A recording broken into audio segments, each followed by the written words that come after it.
Agni, Sanskrit romanized Agni, Sanskrit pronunciation Gn, is a Sanskrit word meaning fire and connotes the Vedic fire deity of Hinduism 456. He is also the guardian deity of the southeast direction and is typically found in southeast corners of Hindu temples. 7. In the classical cosmology of the Indian religions, Agni as fire is one of the 5 inert impermanent elements Panchabhuta, along with space, akasa, water, ap, air vayu and earth prthvi, the 5 combining to form the empirically perceived material existence prakriti.in. Vedic literature.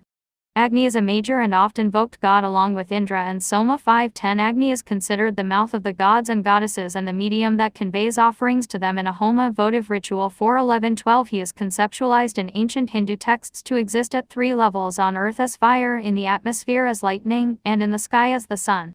This triple presence accords him as the messenger between the deities and human beings in the Vedic scriptures. 5. The relative importance of Agni declined in the post-Vedic era. 13. As he was internalized. 14. And his identity evolved to metaphorically represent all transformative energy and knowledge in the Upanishads and later Hindu literature. Agni remains an integral part of Hindu traditions, such as being the central witness of the rite of passage ritual in traditional Hindu weddings called saptapadi or agnipradakshanam, 7 steps and mutual vows in the Upanayana ceremony of rite of passage, as well being part of the Diyat lamp in festivals such as Deepavali and Arti and Puja. Agni, Pali, Agi is a term that appears extensively in Buddhist texts. 18. And in the literature related to the Seneca heresy debate within the Buddhist traditions. In the ancient Jainism thought, Agni, fire, contains soul and fire-bodied beings, additionally appears as Agni Kumara or fire princes in its theory of rebirth and a class of reincarnated beings, and is discussed in its texts with the equivalent term Tejas. Sanskrit Agni continues one of 2 core terms for fire reconstructed to Proto-Indo-European, hng niche, other reflexes of which include n or ngi, is the reconstructed name of the fire god in the Albanian pagan mythology, which continues to be used in the modern Albanian language to refer to Thursday. Ianj 24, 25, 26. Latin ignis, the root of English ignite, Lithuanian ugnis, Kurdish agar, Old Slavic Agaimyahu Kisnak Oni 27 and its descendants, Russian Agaimyahu Kisnak Ogan, Serbian Oganje, Polish Ogian, etc. Thal meaning fire. The ancient Indian grammarians variously derived it from root aj, which in Sanskrit means to drive, in the sense of nimble, agile. 2930. From agri, the root of which means first, referring to that first in the universe to arise, or fire. According to Shatapatha Brahmana section 6.1.1, the Brahmana claims this is cryptically called as Agni because everyone including the gods are known to love short nicknames. 31. According to the 5th century BCE Sanskrit text Narukta Nayantu in section 7.14, Sage Sakapuni states the word Agni is derived from 3 verbs: from going, from shining or burning, and from leading. The letter A is from root I, which he claims implies to go, the letter G is from the root and J meaning to shine, or Da meaning to burn, and the last letter is by itself the root Ni, which means to lead. 32. None of the 3 explanations cited above is plausible in the modern scientific sense. In the early Vedic literature, Agni primarily connotes the fire as a god, one reflecting the primordial powers to consume, transform and convey. 33-34. Yet the term is also used with the meaning of a mahabhuta, constitutive substance, one of 5 that the earliest Vedic thinkers believed to constitute material existence and that later Vedic thinkers such as Kannada and Kapila expanded widely, namely Akasha Ever, space, Vayu air, ap, water, prithvi earth, and Agni fire. 35-36.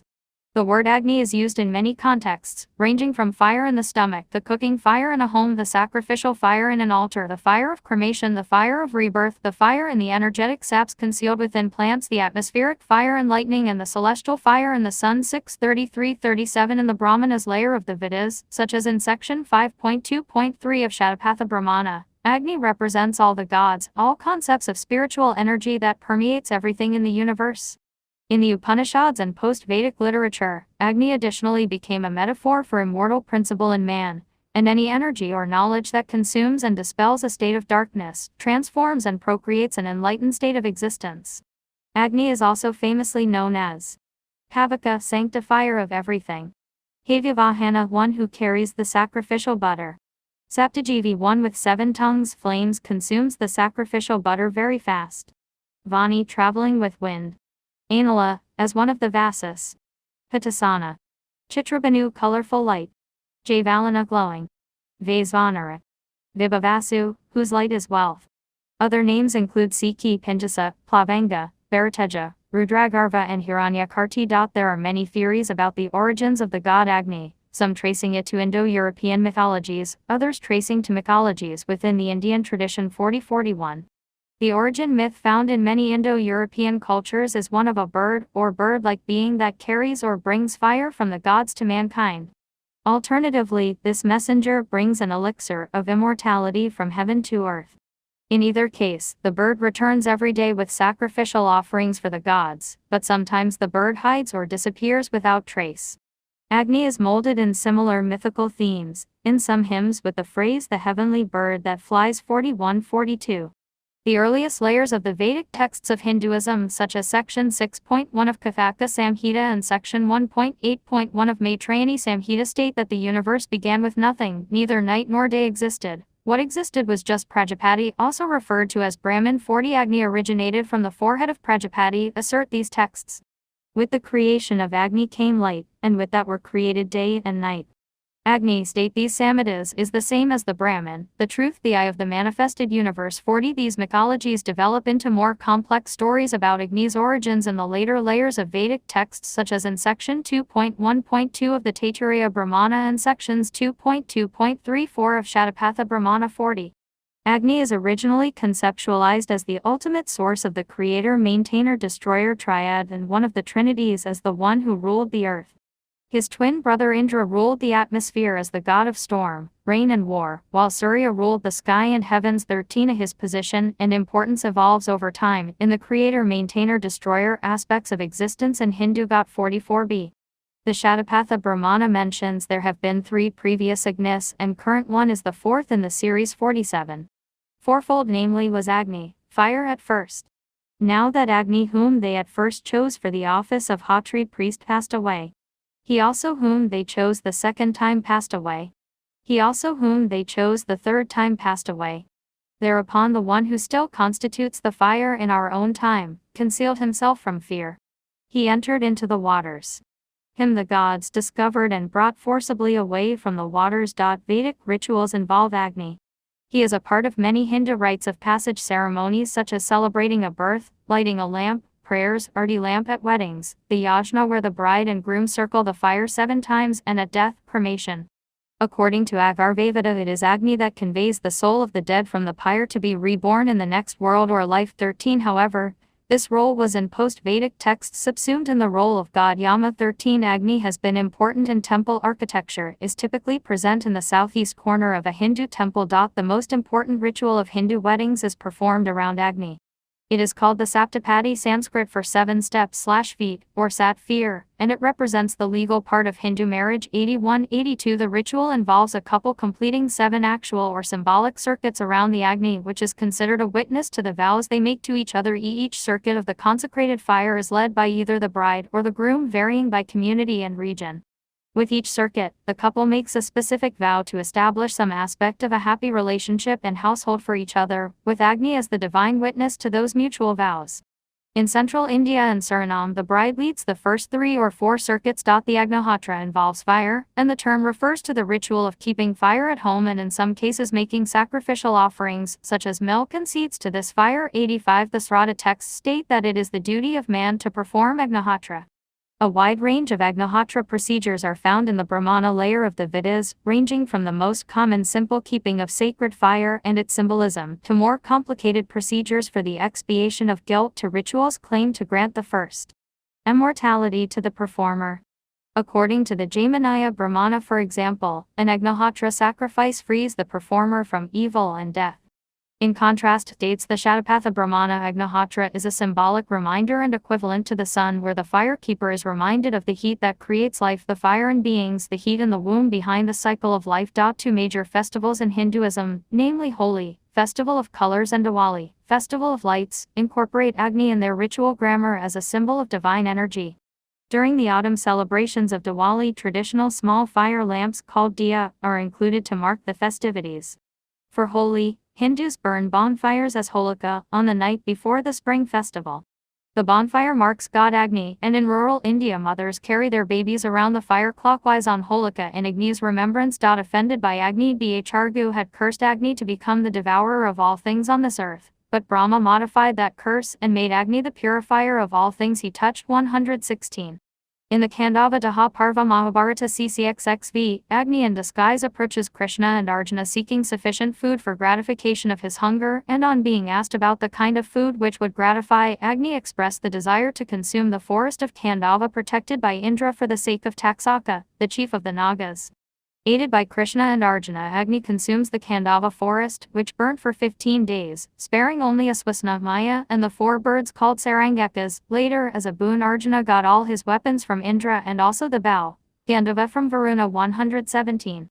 There is the story about King Shibi who was tested by Agni assuming the form of a pigeon, and by Indra assuming the form of a hawk. Shibi offered his own flesh to the hawk in exchange of pigeon's life.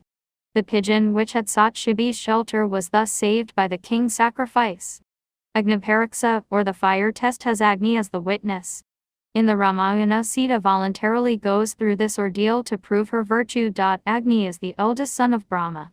In the Vishnu Purana, Agni, called Abhimanyu, is said to have sprung from the mouth of the Virat Purusa, the cosmic man. In another version, Agni emerged from the ritual fire produced by the wife of Dharma, eternal law, named Vasabharya, literally, daughter of light. According to the Puranic mythology, Agni married Swaha invocation offering and fathered 3 sons, Pavaka purifier, Pavamana purifying, and Sakhi purity. From these sons he has 45 grandchildren which are symbolic names of different aspects of a fire. In some texts, Meta intelligence is Agni's sister. Goddess Swaha is Agni's wife. Her name is pronounced with offerings such as butter and seeds poured into the fire during ceremonies. However, like many names in Hindu traditions, the name Swaha embeds symbolic meanings through its relationship with the Vedic word Svadha found in the hymns of the Agni-Veda. Thomas Coburn states that the term Svadha refers to one's own particular nature or inclination, in the secondary sense of a customary pleasure or enjoyment, a refreshment that nourishes. Swaha is also found in the hymns of the Vedic literature, in the sense of welcome praise to you. This salutation is a remembrance of Agni, as an aspect of that which is the source of all beings. As a goddess and wife of Agni, Swaha represents this Shakti. In the text Devi Mahatmya of the goddess tradition of Hinduism, Shaktism, and in the Hindu mythologies, Swaha is the daughter of Daksha. Swaha has a crush for Agni. She seduces him by successively impersonating 6 of 7 women at a Gurukul, school that Agni desired for, and thus with him has a baby who grows to become god Skanda, the god of war. Other chapters suggest he was the son of the god Shiva. The Mahabharata also mentions that when Agni was residing at Mahishmati he fell in love with the daughter of King Nila. In the guise of a Brahmana he asked for the hand of the princess, but the king refused and was about to punish him. Agni revealed his true form and flamed up in wrath. The frightened king apologized and bestowed his daughter on Agni. In return, Agni promised protection of the city during any invasion. Agni is identified with same characteristics, equivalent personality, or stated to be identical as many major and minor gods in different layers of the Vedic literature, including Vayu, Soma, Rudra, Shiva, Varuna, and Mitra. In hymn 2.1 of the Agni-Veda, in successive verses, Agni is identified to be the same as 12 gods and 5 goddesses. Agni, Sanskrit Pali Agi, appears in many Buddhist canonical texts as both a god as well as a metaphor for the element of heart or fire. In Pali literature, he is also called Agi Bhagavad Jataveda, and Vesnara 137. The Agi-Vakagata Sutta presents a philosophical exchange between Buddha and a wandering ascetic named Srenika Vatsagodara, Sanskrit Pali Senika Vakagata 19:138. The conversation between Buddha and Srenika have remained a part of a debate that continues in modern Buddhism. 19:139. It is called the Srenika heresy. Traditional Chinese, Pinyin Shini Weidao, Romaji Senajido 19:140. Srenika suggested that there is an eternal self, Atman, that lives in a temporary physical body, and is involved in rebirth. In the Buddhist traditions, the Buddha taught there is rebirth and Anatman, or that there is no eternal self. The Pali texts state that Srenika disagreed and asked the Buddha many questions, which the Buddha refused to answer, calling his questions as indeterminate. The Buddha clarified that were he to answer Srenika's questions, it would entangle him. 19. The Buddha explains the Dharma with Agni as a metaphor, stating that just like fire is extinguished and no longer exists after it is extinguished, in the same way all skandha that constitute a human being are extinguished after death. Different versions of this debate appear throughout scripture across traditions such as the Mahaparinabhana Sutta and the Mahaprajna Paramita. In some versions, Franaka offers his own simile of Agni to further his views. 19 scholars such as Nagarjuna have extensively commented on the Sranaka heresy.